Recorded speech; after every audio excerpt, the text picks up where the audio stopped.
Jadi tak punya orang tua, anak-anak tetap berhak untuk bahagia. Panti asuhan bukan hanya menjadi penampungan semata, karena di sini seharusnya mendapat perhatian dan kasih sayang seperti anak-anak lainnya.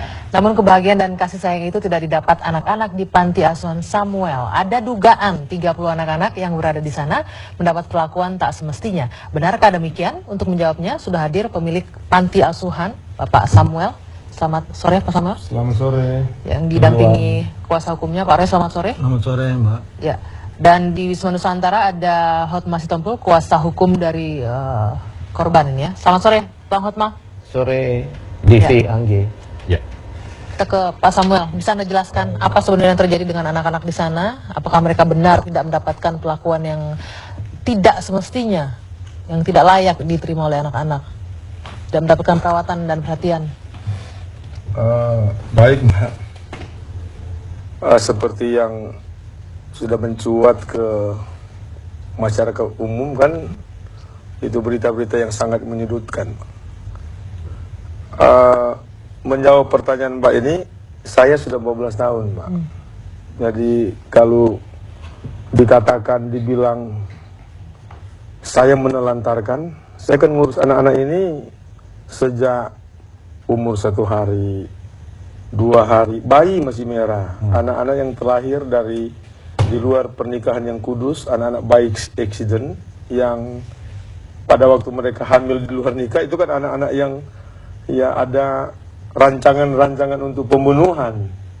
Kemudian anak ini lahir dan datanglah di panti asuhan saya. Kemudian bagaimana saya mau melantarkan mereka dari bayi, ya kan? Saya sendiri kebetulan yang ngurus, ditambah dengan teman-teman yang lain, ada suster ya. Kemudian dia menanya ke usia 5 tahun, 6 tahun. Kemudian dia sekolah sampai hari ini, saya masih mengurus mereka sekolah antar. Pak Samuel. Itu kan hal yang Betul. bertentangan, berlawanan dengan katanya penelantaran. Di mana penelantarannya kan gitu. Apa yang menjadi informasi juga bahwa ada juga anak yang akhirnya melarikan diri dan mengaku mendapat perlakuan yang tidak semestinya begitu. Itu saya jadi bertanya-tanya, tidak ada yang seperti dalam pemberitaan anak-anak ini lari dari tempat saya. Jadi saya pengen luruskan. Ada yang inisial H sempat berhasil melarikan diri dari Saya tempat luruskan Anda, dulu Pak Mbak ya. Samuel.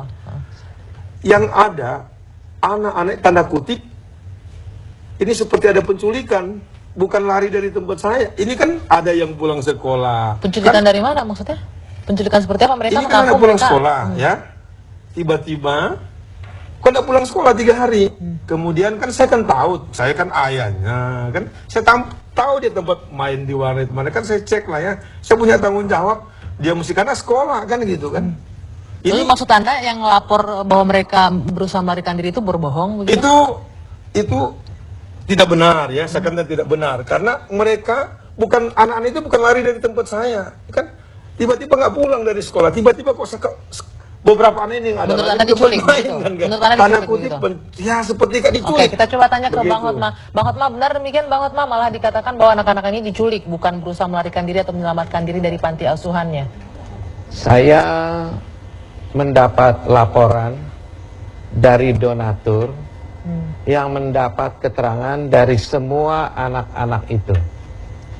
Kalau ada yang bilang anak-anak itu tidak melarikan diri, yang bilang itu 1 orang.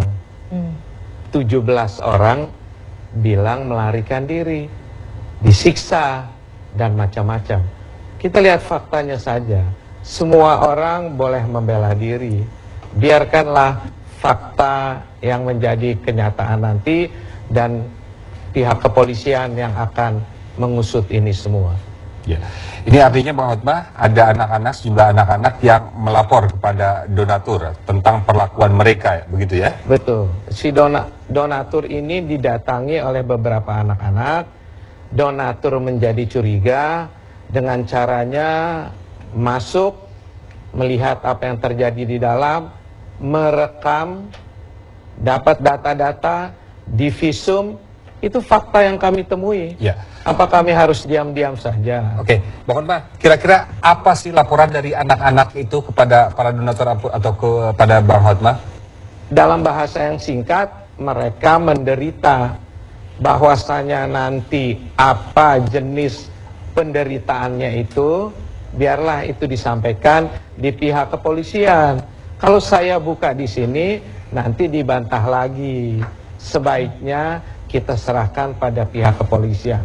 Namun yang terpenting sekarang adalah menyelamatkan semua anak-anak itu, termasuk yang masih ada di dalam. Kan fakta, TV One melihat semua apa yang ada di situ. Itu fakta, dilihat sendiri, bukannya rekayasa. Jadi kalau dibilang ayah itu baik-baik, seorang ayah dengan seorang ibu bisa menjaga berapa orang? 30 orang? Bisa. Kemarin Bapak itu sudah mengatakan, saya ini punya keterbatasan. Lah kalau tahu punya keterbatasan, serahkan pada orang lain.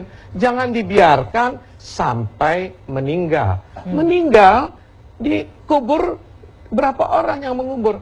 Ada surat keterangan kematian, ada daftar bayi-bayi yang diserahkan di situ, ada administrasinya, ada pelayanannya yang benar yang dilihat orang. Saya sangat bersyukur. Katanya sudah mengurus selama 14 tahun. Apakah kita tahu apa yang terjadi selama 14 tahun? Apa jawaban Anda Pak Samuel terhadap banyaknya bayi-bayi atau anak-anak yang dikuburkan? Saya pikir pasti Pak Hotma tidak tahu, karena Pak Hotma tidak pernah datang ke tempat saya, kan gitu Pak. Jadi ya saya sudah melakukan yang terbaik lah, tinggal masyarakat yang sudah pernah datang paling tidak. Tapi ada juga kesaksian dari warga sekitar yang mengatakan mereka juga curiga anak-anak yang sering disakiti. Bahkan ada yang memiliki rekaman, tadi kita putar berkali-kali. Salah seorang pengurus di panti asuhan Anda menjewer anak itu, menarik. Saya tidak perlu mengomentari itu Pak. Nanti kan ini Kenapa sudah tidak masuk perlu mengomentari? ranah Karena hukum. mungkin kita ada Ya. penjelasan sedikit. Apa yang dilakukan oleh pengurus panti asuhan dengan menjewer anak itu sebelum dari ke dalam? Saya nggak pernah melakukan penjeweran anak itu ya. Jadi ya saya nggak bisa komentari lah, kan ini sudah masuk. Salah Lebih seorang baik pengurus panti asuhan Anda yang melakukan. ya, Apa saya nggak katakan demikian. Saya tidak no komentar soal itu ya. Mungkin ini sudah masuk Mas ranah Roy yang hukum. akan Ya, jadi begini. Saya kira apa yang disampaikan Pak Hotman, satu bahwa kita menghargai proses hukum yang sedang berjalan, ya. Apa yang terjadi sehubungan dengan laporan ya, melanggar pasal 77 dan pasal 80, ya saya kira kita akan ikuti proses itu di kepolisian. Nah, perlu saya sampaikan bahwa hari Senin depan Pak Samuel dan Ibu Yuni sudah dipanggil oleh Polda Metro Jaya untuk didengarkan keterangannya. Saya kira perlu kita melakukan klarifikasi di depan penyidik, sehingga kita juga belum tahu laporan yang berkembang di penyidikan itu seperti apa.